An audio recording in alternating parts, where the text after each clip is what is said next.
much consideration, much legal counsel, the government could not provide us with any specifics as to what about this was really bothering them. They didn't give you a specific objection, but did it give you pause that clarifying this complex web might be helping people who would want to harm the country? Well, Brooke, I've heard these arguments many times before. In 1983, I revealed where all of the nuclear weapons sites around the world were, and the Reagan administration at the time not only threatened me with jail, but said that, this would jeopardize the security of nuclear weapons. I don't think it had that impact at all. In fact, the transparency was responsible for much disarmament at the time. But, with an institution like the Washington Post, I am not the person making the decisions. Many revisions were made to the mapping application and the database in order to strike a balance. In the end, I'm really satisfied that we've presented something that is in the public interest with the greatest care in order to preserve national security and public safety at the same time. Do you think that the Director of National Intelligence, the Secretary of Defense, and the head of the CIA will use your database to help solve some of the problems that the database reveals? Yes, I think they will, and I think Congress will as well. And in this world of transparency and digital monitoring, I can already tell you how many people from those government agencies are looking at the database every day. How many?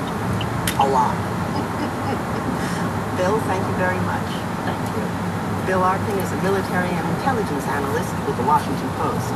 Last year, the Wall Street Journal's Siobhan Gorman reported that U.S. security officials believed that Chinese and Russian cyber spies had not only hacked into the computer systems that run our electrical grid, but left behind malicious software that could be activated at any time.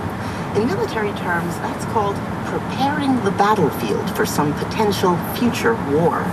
Fast forward more than a year, and Gorman has now discovered what we're doing about it. She recently wrote in the Journal about a hush-hush program called Perfect Citizen, designed to, quote, detect cyber assaults on private companies and government agencies. The program is to be governed by the National Security Agency, which does not exactly have a stellar record when it comes to balancing global threats and personal privacy. It's awarded defense contractor Raytheon, yes, another private company, a contract to develop ways to monitor our critical computer systems. And Gorman says we're not just talking about the electrical grid anymore.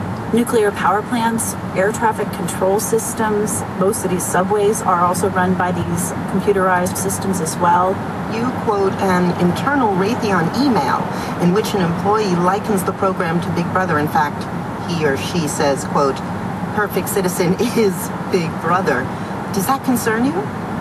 Well, I did find it interesting. Usually people who are working on these types of projects are very committed to national security and, while maybe taking privacy into account, usually feel that it's being dealt with as part of the program. So I thought that that was a very revealing email in that it showed that people with very insider knowledge still don't necessarily feel the privacy concerns are being addressed. What sorts of information would the government be sorting through via Raytheon?